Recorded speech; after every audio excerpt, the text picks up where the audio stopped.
Tanpa Aji sadari, beberapa detik yang lalu, Reni sudah berdiri kaku di belakangnya. Jantung gadis itu seakan berhenti berdetak mendengar apa yang Aji ucapkan, seakan langit-langit dan atap rumahnya akan runtuh tepat di atas kepala gadis itu.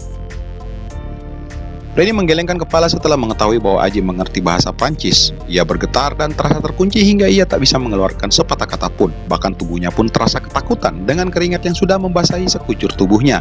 Ingin rasanya ia berteriak dan berlari meninggalkan Aji yang masih tak sadar akan kehadirannya.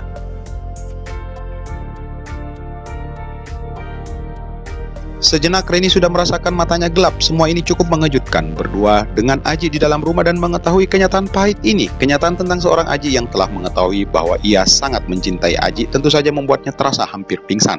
Dan saat mendengar suara nafas Reni yang tersengal-sengal, Aji pun ikut terkejut.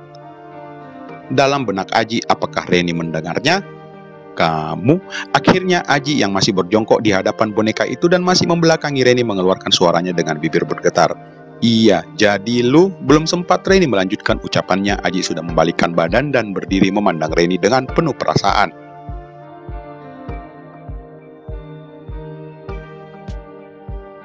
Mereka terdiam, saling memandang dengan jantung yang berdebar-debar. Yah, aku tahu apa yang kamu katakan malam itu, gumam Aji pelan. Reni tak mampu lagi mengucapkan sesuatu, ia masih menunggu dan berharap bahwa sesuatu akan terjadi selanjutnya.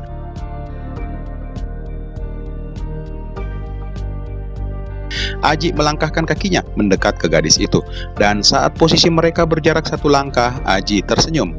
Sudah, semua sudah terjadi, dan untuk apa ia mempertahankan gengsinya?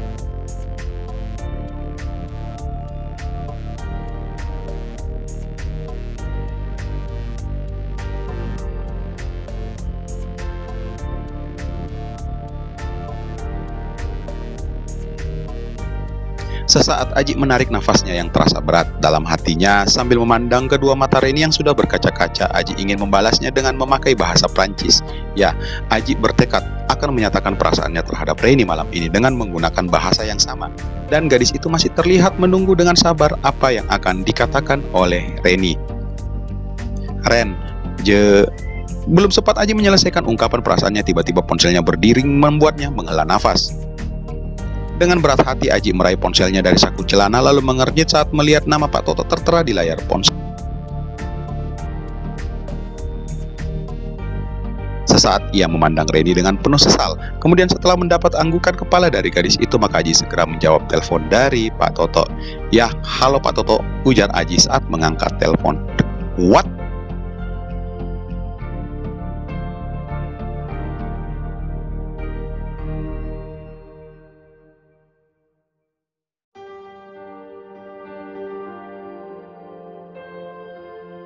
Setelah mendapatkan telepon dari Pak Toto beberapa menit yang lalu, malam ini Aji segera menembus jalan perintis kemerdekaan menuju kantor Tiga Mandiri Perkasa. Perasaan cemas menghinggapinya saat ini dikarenakan jumlah dana distributor yang telah disalahgunakan oleh beberapa orang yang masih dalam proses pemeriksaan tidaklah sedikit.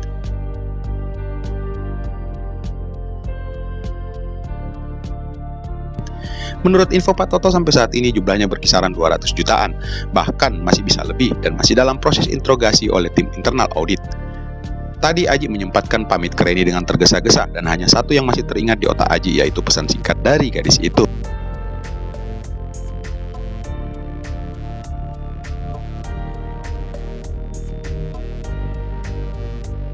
"Ci, hati-hati, jangan ngebut." Sesaat Aji tersenyum tipis mengingat pesan dari Reni, walaupun singkat namun cukup menyentuh hati Aji saat itu. Akan tetapi tidak lama kerutan di keningnya terlihat kembali saat ia tersadar dan kembali memikirkan masalah penggelapan dana di distributor.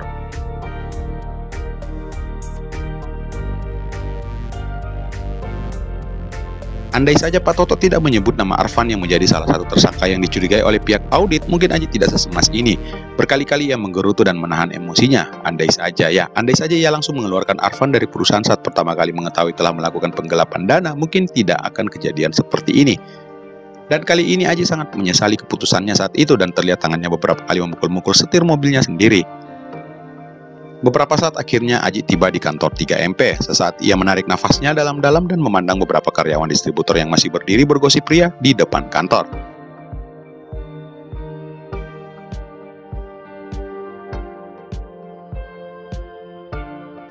Apalagi saat mengetahui mobil Aji baru saja parkir, semua mata langsung mengarah ke mobil tersebut.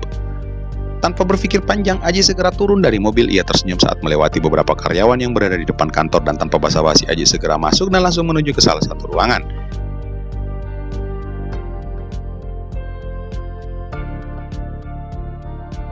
Yang pertama kali Aji lihat adalah Pak Toto, dan ia mengangguk sambil memasang senyum saat matanya bertemu pandang dengan beberapa sales manager yang sedang menjaga beberapa orang yang duduk dan menunggu giliran mereka untuk diperiksa oleh tim audit. Pak Aji, gumam Pak Toto saat mengetahui kedatangan Aji, sedangkan Aji hanya mengangguk menjawabnya.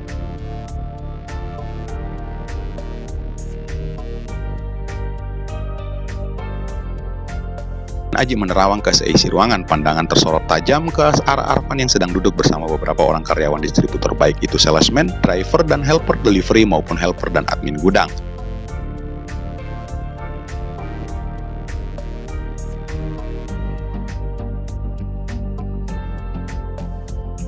Setelah melihat mereka, Aji langsung menyimpulkan bahwa penggelapan kali ini bukan dilakukan oleh Arfan sendiri, melainkan bekerja sama dengan tim distributor. Pantas saja jumlah yang mereka gelapkan cukup banyak. Mendapatkan tatapan tajam dari Aji, Arfan langsung menunduk tak berani memandang atasannya.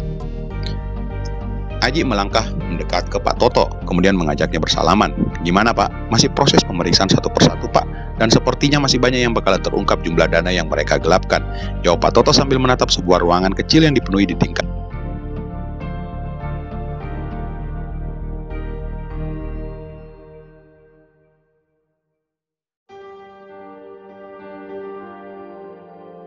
Audit sedang menginterogasi seorang karyawan distributor di dalam ruangan tersebut.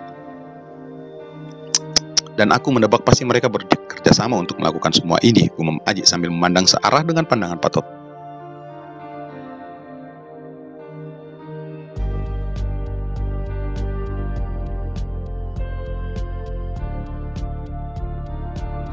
"Pak Aji, udah terbukti dari beberapa keterangan karyawan sebelumnya," ujar Pak Toto, dan terlihat Aji hanya manggung-manggung tanpa mengelakkan pandangannya.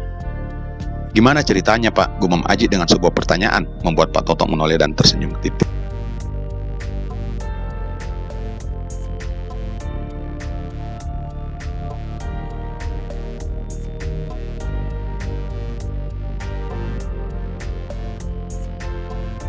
Pak Toto menarik nafasnya sesaat lalu menjelaskan ke Aji beberapa informasi yang ia ketahui dari tim audit. Pak Toto menjelaskan bahwa dari beberapa keterangan yang diambil, mereka melakukan penggelapan ini sudah beberapa bulan yang lalu. Jadi selama ini mereka menutupi tagihan yang akan jatuh tempo dengan mengambil tagihan lainnya dengan jumlah yang sama, bahkan makin membengkak dikarenakan mereka sangat menikmati penggelapan tersebut. Jika dilihat kasus kali ini, Pak Toto akui adanya kelemahan di pihak AR-nya yang jarang mengontrol day to day mengenai semua piutang distributor di outlet yang belum jatuh tempo.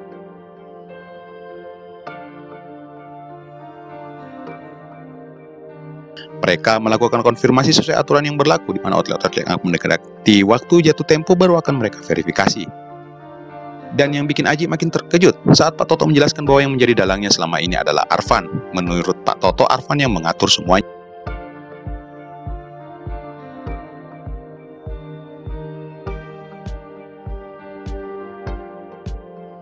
Baik itu dari sisi negosiasi di outlet-outlet dengan menawarkan barang murah asal mereka melakukan pembayaran cash setelah barang diterima di outlet, maupun mengatur pembagian para driver dan helper yang mengantarkan barang tersebut ke outlet. Bahkan salesman distributor sendiri ikut andil membantu Arfan dengan deal ke outlet-outletnya yang bisa melakukan pembayaran cash. Tentu saja produk fast moving dengan harga murah cukup mudah mereka eksekusi di outlet. Pada prinsipnya, semua outlet toko grosir akan dengan senang hati membeli barang murah yang laku di pasaran tanpa menanyakan asal-usul produk tersebut.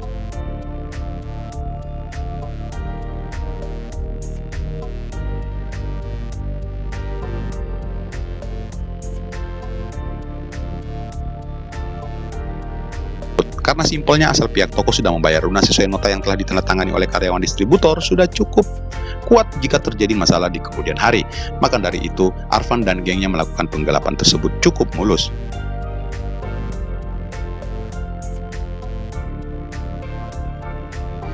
Kasus penggelapan yang dilakukan oleh Arfan dan tim kali ini terungkap berkat AR supervisor distributor setelah mengetahui salah satu outlet tempat mereka melempar barang adalah keluarga dari Ibu Tina selaku AR supervisor. Setiap tagihan yang akan jatuh tempo, Arfan dan tim akan menghalalkan segala cara untuk mendapatkan dana cash sejumlah tagihan tersebut dan melakukan hal yang sama seperti sebelum-sebelumnya. Yang mereka lakukan sangat simpel, di mana langkah awal dari Arfan dan salesman akan negosiasi di outlet-outlet yang ingin membeli produk dengan harga yang cukup murah. Setelah mengkolek order, maka Arfan menghubungi driver yang akan mengantar produk tersebut di outlet. Dan saat produk turun, maka pihak outlet akan langsung melakukan pembayaran cash ke driver ataupun ke salesman.